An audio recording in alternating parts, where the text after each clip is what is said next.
27 de junho, versículo do dia.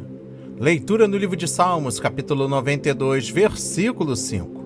E a palavra diz: Quão grandes, Senhor, são as tuas obras, os teus pensamentos, que profundos.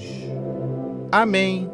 E graças a Deus. Para vocês que chegaram agora, é a primeira vez que estão acessando o nosso trabalho, sejam muito bem-vindos. Peço, em nome de Jesus, que nos ajude a divulgar o nosso trabalho, se inscrevendo em nosso canal, ativando as notificações, comentem, compartilhem, deixe o seu like, nos recomendem. É importante para a obra de Cristo. Faço das mesmas palavras aos irmãos e irmãs que já seguem a nossa família. Ao término da mensagem, faço uma nova recomendação. Acessem o nosso site, está aqui na descrição.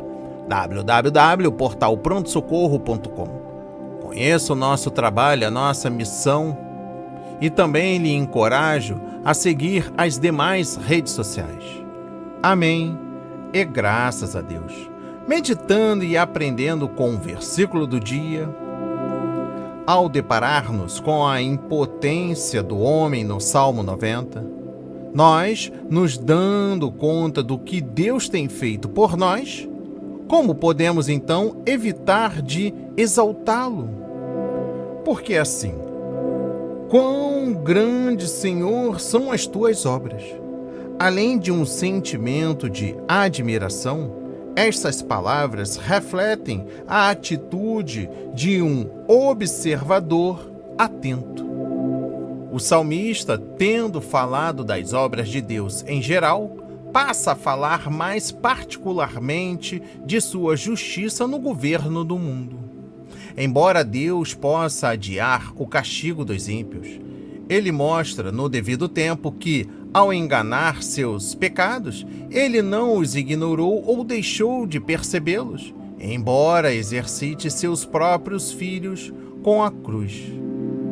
Ele prova na questão que não era indiferente ao bem-estar deles. Sua razão para abordar esse ponto em particular parece ser que muitas trevas são lançadas sobre o esquema da providência divina pela desigualdade e desordem que prevalece nos assuntos humanos. Vemos os ímpios triunfando e aplaudindo sua própria sorte, como se não houvesse juiz acima, e aproveitando a paciência divina para correr em excessos adicionais, com a impressão de que escaparam de sua mão. A tentação é agravada pela estupidez e cegueira do coração que nos levam a imaginar que Deus não exerce nenhuma superintendência sobre o assunto e fica ocioso no céu, sem fazer nada. Sabe-se também quanto tempo estamos prontos para afundar nos problemas da carne. O salmista, portanto, intencionalmente seleciona isso como um caso em que ele pode mostrar o cuidado vigilante exercido por Deus sobre a família humana. Ele começa usando linguagem da exclamação, pois é essa terrível perturbação e desordem pela qual nossos entendimentos são confundidos, que não podemos compreender o método das obras de Deus, mesmo quando é mais aparente. Devemos notar que o Penan, inspirado, não está falando aqui da obra de Deus na criação dos céus e da terra, nem de seu governo providencial do mundo em geral, mas apenas dos julgamentos que ele executa entre os homens. Ele chama as obras de Deus de grandes e os seus pensamentos profundos, porque ele governa o mundo de uma maneira bem diferente da que somos capazes de compreender. Se as coisas estivessem sob nossa própria administração, inverteríamos completamente a ordem que Deus observa.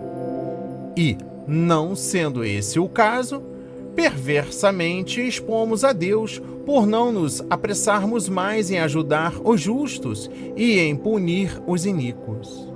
Parece-nos, no mais alto grau, inconsciente com as perfeições de Deus, que ele aguente os ímpios quando se enfurecem contra ele, quando se apressam sem restrição nos atos mais ousados de iniquidade, quando perseguem à vontade os bons e os maus. O inocente parece, eu digo, aos nossos olhos ser intolerável que Deus submeta seu próprio povo à injustiça e violência dos iníquos, enquanto ele não põe em xeque a abundância de falsidade, engano, rapina, derramamento de sangue e toda espécie de enormidade, porque ele faz com que sua verdade seja obscurecida e em seu santo nome seja pisoteado.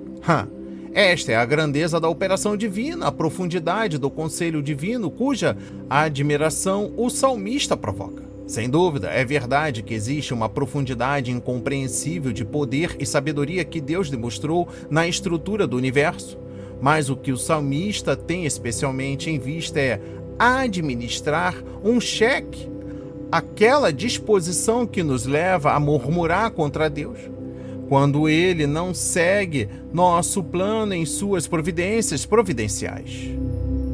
Quando algo nisto não pode concordar com as ideias gerais dos homens, devemos contemplá-lo com reverência e lembrar que Deus, para a melhor prova de nossa obediência, levou seus julgamentos profundos e misteriosos muito acima de nossas concepções.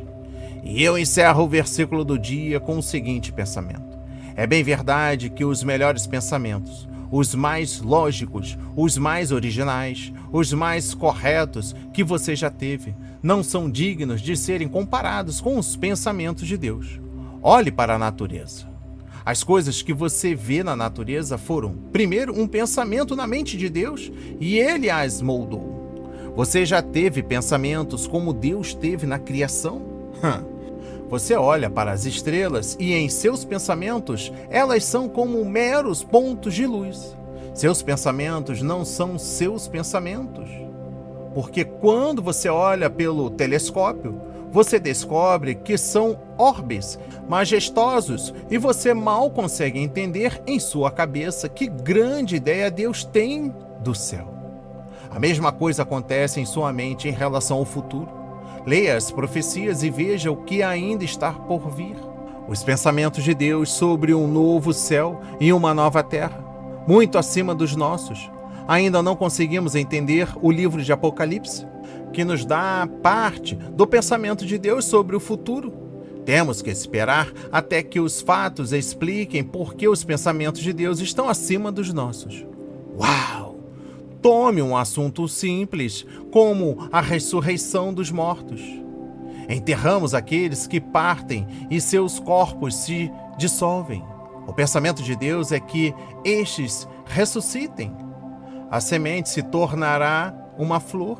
Os pensamentos de Deus estão muito além de qualquer pensamento que possa surgir em sua alma. Receba esta palavra em nome de Jesus. Pai amado, bendito Senhor, meu Deus e meu Pai. Prazeroso é saber que o Senhor está acima da nossa compreensão, dos nossos pensamentos. Majestoso é o Senhor, que fez os céus e a terra, que cuida de nós diariamente, que nos reserva um maná diário, a proteção de nossas vidas, famílias, de nossos parentes, intercede por nós nos momentos mais difíceis da vida. O quão são assertivas a sua justiça, os seus preceitos, o seu plano de salvação para nós no futuro. Em nome de Jesus, estamos aqui contemplando a natureza, admirando a beleza da sua obra. Todos os dias, aqui em nosso canal no YouTube, através das nossas redes sociais. Muito obrigado, Jesus, por tudo que o Senhor tem feito por nós. Em nome de Jesus, oramos e agradecemos e enaltecemos para todos sempre. Amém. E graças a Deus, graças a Deus. Não hesite, compartilhe o nosso trabalho, comentem, deixe o seu like, se inscreva em nosso canal, nos recomendem. Que Deus nos abençoe.